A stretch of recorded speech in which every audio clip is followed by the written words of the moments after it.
arreeda taliila qulqulluu akka dooqa kormaa warra qomoo ofii hin gurgurre ormaa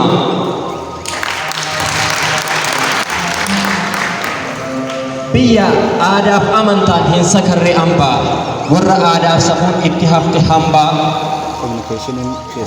biyya diqqaaf guddaan kabajaan jiraatu warra wal jaalalaan waliin dhugee nyaatu gaafa xiiqiif goraa warra ciisee rafne warra waliif du'u kan walirraan hafne warra limsuun tawwaatee caba sabaa laalatu warra naga leellisu warra naga jaalatu warra irbuu dhugaa mallaqaan hin nyaanne warra eenyuun iyyuu sodaaf harka hin laanne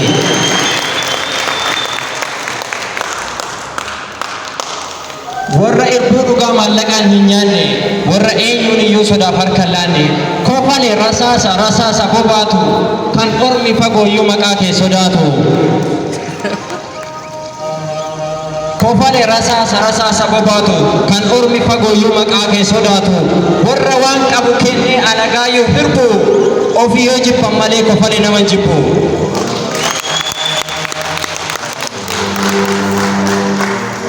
nama kennuu malee warra hin beekne kadha biyya dachee jiitu biyya warqiif dhadha nama kennuu malee warra hin beekne kadha biyya dachee jiitu biyya warqiif dhadha isa baabura deemuus hin barbaanne gingilchaa kofale biyya shaana biyya warqiif dinnichaa yoo maqaa san dhaga'u meequma garaaraasa jaallattoonni dinnichaa na waliin harka baasa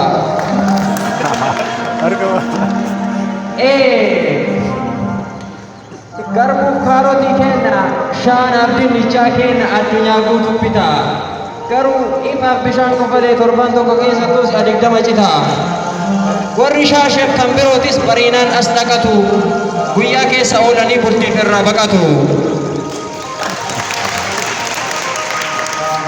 uumamuma isaatiin gurraachi tabboo kalee akka waan qaabatanii gaaf yaanni namaa galee argaaf moonaan qanani dalloofni isaa misaa duraa fi duuba qaba ejjannoof dubbiin isaa jaalalaan karrabana haaloo fi jibban kuusu suuta jedhee jalqaba takkaawwatateen buusu oromtichi durii sun oromoon inni kalee ollaas haa ta'u firri yoo namni alaa galee akkatti simatu qaba harka isaa bal'ise malee coraa ol guuree sin ilaalu callise fuulliif afaan gaariin afaa gaarii caalaa jedhee sireeffata sitti hin badu haala nama dhufetee hisa irraa ka'ee teessuma anaa galuun maatiidha anaa dhufuun keessummaa naga isin nagaya akkam abbaa amaane maali wal argaa dhabne turre ergaddaan baane jajjaboo fayyaalee maatiin keessan hundumtu mara nagaya martuu akkamu ajajjabaattu baga rabbi sin baase bara bubbee fi artuu maatii fi waatiin keessan guutu afinaa martu jedhee afaan dammasan taliila dhangalaasa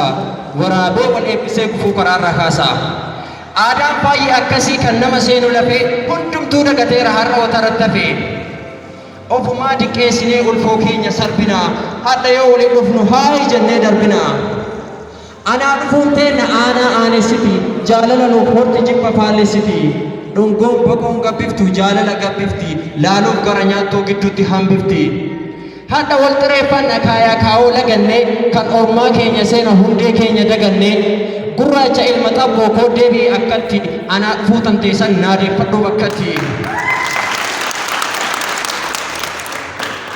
ani moo hin dagadhu kaaya oromoo ganama qorrii fi korri isaa nagaaf eebbaan banama ammeenyi dugdagala isin jala haa lufu oromoo gosa bakoo hundumtuu anaa dhufu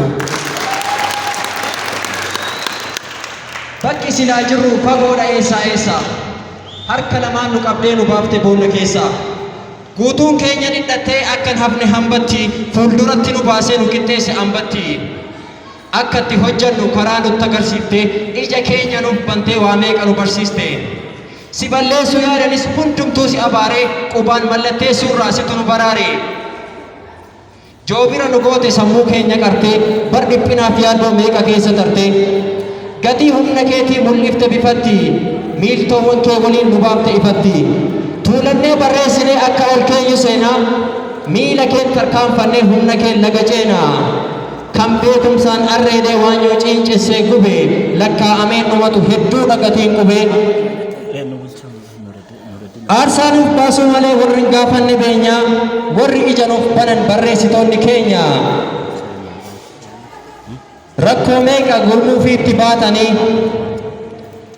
lafee itti cabanii lubbuus itti baasanii akka salphatti hiti kan dagaagee as gahe lakkaa'amee dhumatu gatiin qubeedhaaf bahe laga meeqa bu'anii gaara meeqa bahanii qubee bareedduu tan harka keenyaan gahanii dadhabbii Sheek Bakriitu nutti dhufne kararraa dhaloota qubee keessaan aadha isaanii agarraa nus dhaloonni har'aa xaarii isaanii nyaannu qubeef afaan keenyaaf kabaja haalaannu afaan oromtichaa afaanotaaf mootii akkasitti beekaa qubeen quba kooti afaan oromtichaa afaanotaaf mootii akkasitti beekaa qubeen quba kooti galatoomaa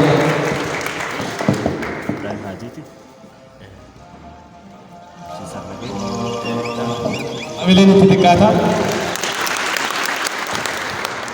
Nuruddin Ahmed Godaana yookiin Bulloo Gadab jedhaniini Roonni mukkeen garaagaraa irra taa'anii sagalee babbareedaa sanii weellisan akka waan meeshaa muuziqaatiin qindaa'ee qophaa'eetti qalbii nama hawata.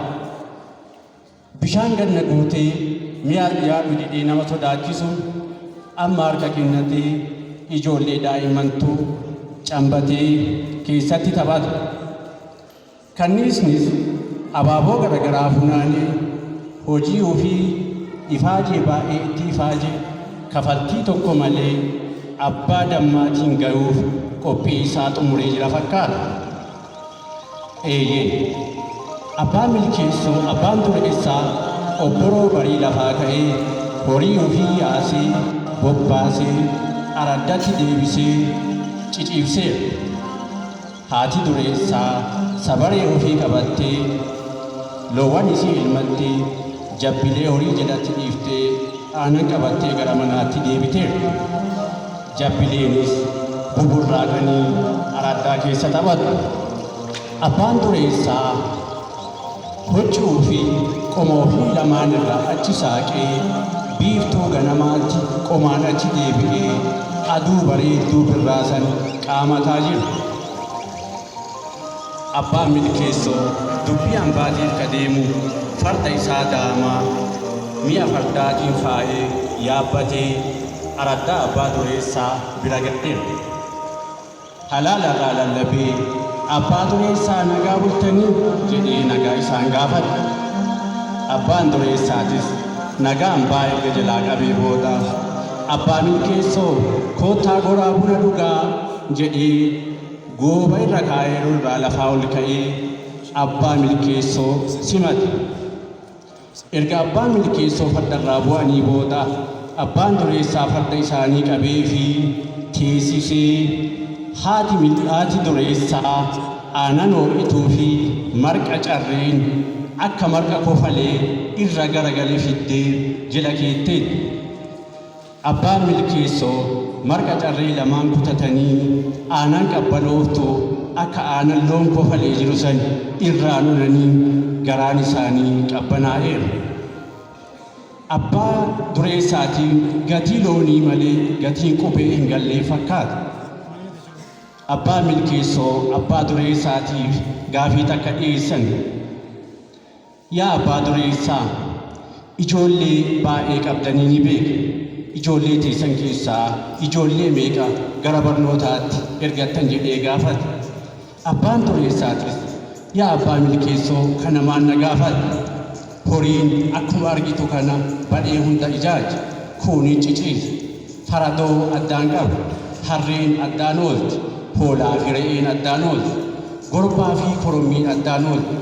Ijoollee kanniin akkamiin gara barnootaatti erginaan jette kana eenyutu naatisa jedhee abbaa milkeessoo amansiisuuf yaada. Abbaan milkeessootis erga abbaa dureessaa kanatti gaddee yaada lixee daqiiqaa muraasaaf taa'e. Yaa abbaa dureessaa, gamoon ati handhuura Oromiyaa magaalaa Finfinneetti argitu kun bargatii qubeeti. Doktorri yeroo ijoolleen teen namoonni gurguddaan dhibamanii nu yaalu kun bargatii qubeeti. Ogeessi seeraa namni yakki irratti raawwatame tokko bira dhaqee furmaata argatu bargatii qubeeti. barsiisaan barattoota qaru kun bar gatii qubeetiif akkamitti gatii loonii malee gatiin qubee siif galuu dhabe jedhee abbaa dureessaa hawate. Haati dureessaas waan isaan qaaqan balbala teettee caqafte. Yeroo kanatti imimmaan lolaasuu eegalte.